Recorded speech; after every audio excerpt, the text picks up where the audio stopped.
E aí, pessoal, parece que vamos ter o novo confronto. Meninos versus Cascudos, parte 2. Vamos falar sobre isso. Acho que a gente tem que refletir forte nessa situação.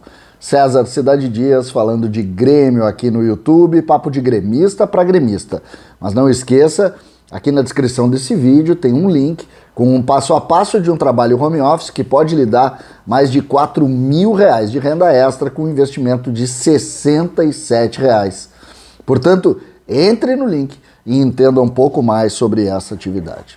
Uma das principais discussões dos últimos anos dizia, ou criticava, ou discutia a postura do Grêmio em relação a jogadores contratados de fora e a utilização das categorias de base. Eu tenho até a pretensão de dizer que esse é um dos pontos principais da bronca do torcedor com o técnico Renato Portaluppi, que optava sempre por jogadores ditos cascudos ou bruxos, né? Que a pessoa fala, vem ele com os bruxinhos dele, em detrimento aos meninos que estavam ascendendo ao time principal. Isso foi motivo, inclusive, de problemas do Grêmio com relação a renovações de contrato. Nós vimos isso com o Diego Rosa, vimos isso com o próprio TT, vimos isso com o Ferreira, e isso foi aberto de forma forte. Pois estamos diante de um outro dilema nesse sentido. Mas acho que esse dilema merece do torcedor do Grêmio uma reflexão maior do que simplesmente ver um jogador na escalação ou não. A gente precisa ser muito prático e definitivo com relação a isso. Quando da queda de Renato Portaluppi, e principalmente a partir do momento em que Marcos Herrmann assume o departamento de futebol, ele muda o discurso e muda a prática também. O Grêmio ali entendeu que precisaria colocar mais meninos e principalmente mais cedo para se analisar, enfim, se buscar soluções que a gente entende corretas. Isso foi feito. Agora nos dois últimos jogos, e aí já imaginando o que vai acontecer no próximo jogo, que é o jogo de domingo contra o Santa Cruz, nós obrigatoriamente começamos a ouvir a mesma discussão. Por quê? Paulo Vitor, o goleiro, foi escalado. E hoje Taigor Jank trouxe a informação também de alguns nomes que devem fazer parte do time que joga contra o Santa Cruz. E são eles o Vitor Ferraz, o Paulo Miranda, o Everton Cardoso e na frente o Churin. Aí o sujeito diz assim, pô César, que discurso é esse que tu tá defendendo que o Grêmio tá fazendo na prática se o Grêmio vai botar esses jogadores para jogar? Onde é que tá a tua coerência? As pessoas estão me cobrando isso. E eu vou te dizer o seguinte, sem nenhum problema. O Grêmio tentou liberar esses jogadores. O Grêmio, através de Marcos Herrmann, mais de uma vez, falou oficialmente que Paulo Vitor quase teve uma negociação, o Everton quase teve uma negociação, o Churin quase teve... Não, o Churin não. O Churin não entra muito nessa discussão. O Paulo Miranda também, de alguma maneira, não. Mas especialmente esses três, assim como já havia acontecido com o Vanderlei, com o próprio Tassiano, o Grêmio tentou colocar. Só que esses jogadores muito bem remunerados, e aí a gente pode criticar lá no passado o Grêmio ter pago muito por eles, é uma outra conversa. O Grêmio não conseguiu liberar sem que tivesse que pagar grande parte do salário, 70%, 80%. E não quis liberar. Por isso.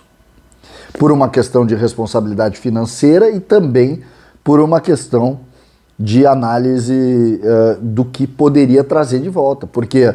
Porque talvez o Grêmio precise de outro goleiro, talvez o Grêmio precise de outro lateral direito, talvez o Grêmio precise de jogadores que possam compor essas posições. E a partir daí mudou um pouco o aproveitamento deles. E aí é que entra o ponto que eu quero questionar com vocês. É completamente diferente. Completamente diferente daquele momento onde o Grêmio optava de fato por esses jogadores pelo simples fato de que eles eram em tese mais velhos e contratados através de esforço do clube e não o mérito, a capacidade técnica e o que eles poderiam render dentro do campo em cima de superar os meninos do Grêmio. Agora não. Agora o Grêmio fez uma opção e incorpora esses jogadores ao grupo para que eles compõem ali, só que claramente eles estão atrás dos jogadores que a gente está relatando. E aí, se tiverem méritos e assumirem a posição, mérito para eles e bom para o Grêmio. Mas o mérito é que vai definir essa situação. E não o fato deles terem vindo de fora. E de terem a confiança, por exemplo, de um outro profissional do Grêmio, um treinador, enfim. E isso a gente tem que relatar como algo diferente. Na manchete lá, na capa desse vídeo, eu botei Meninos versus Cascudos, parte 2. Por quê? Exatamente por essa relação. É um novo capítulo que mais uma vez gerou crítica, só que agora olhem, por exemplo, o que está se falando para o jogo do final de semana.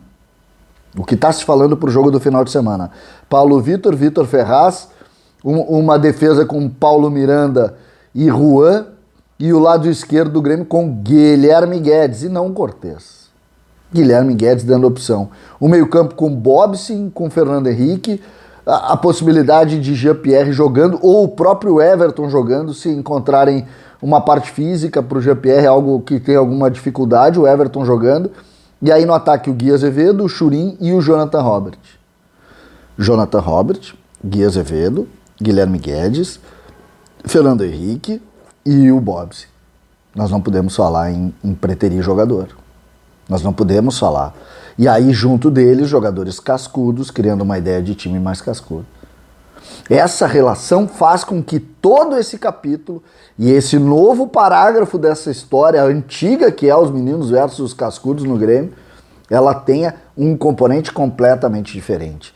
Quando o Grêmio reincorpora Vitor Ferraz, Paulo Vitor e Everton, o Grêmio faz também um apelo para que o torcedor entenda a responsabilidade do Grêmio com relação às finanças.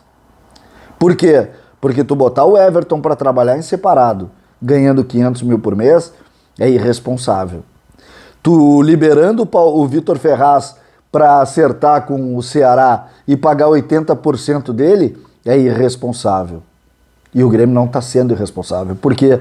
Porque o Grêmio iria pagar os 80 do Vitor Ferraz e teria que contratar outro para vir aqui ganhar também. Então o torcedor do Grêmio tem que captar essa mensagem, entender essa mensagem e a partir daí poder fazer os seus juízos. São situações completamente diferentes, completamente montadas de uma outra forma. Hoje, e o jogo contra o Brasiliense mostrou isso, o investimento em base ele é definitivo. O Grêmio vai apostar nos meninos. Mas, e aí eu peço dentro da... Não sei se eu tenho direito de pedir isso, mas que a gente faça a leitura desse entendimento que esses jogadores que estão aqui, que a informação que chega também é de que são ótimos de grupo, que sabem fazer a leitura, que dão moral para os guris, precisam ser respeitados. Respeitados como atletas do clube, que vestem a camisa e que são lideranças positivas dentro do vestiário que a gente sabe que é tão complexo, que é tão complicado de se administrar. Hoje, o Grêmio vive uma outra era, mas essa discussão ela retoma a partir exatamente do anúncio dessas escalações. Portanto, fiquem com essa informação. Façam a análise que vocês pensam e acho muito correto que vocês façam dentro da linha de reflexão de cada um. Mas não deixem de ponderar também a responsabilidade do Grêmio do ponto de vista financeiro e principalmente de que hoje o número de jogadores jovens indica que se existe sim um confronto entre meninos e cascudos, desta vez os meninos ganham longe. Longe. E aí a gente não pode usar o mesmo argumento que dava conta onde os cascudos ganhavam longe. Nós chegamos a jogar jogos ano passado sem praticamente ninguém da base, um ou outro. Hoje não. Hoje a realidade é diferente, montada diferente, e a gente não pode pegar apenas Paulo Vitor, Vitor Ferraz e Everton como exemplos de que o Grêmio faz o mesmo. O Grêmio não faz o mesmo. E não fazendo o mesmo, a gente precisa vir aqui sempre para ponderar e colocar a verdade. E a verdade é, o discurso do Grêmio, os meninos do Grêmio venceram aquela leitura de que os cascudos eram mais importantes. César Cidade Dias falando de Grêmio aqui no YouTube.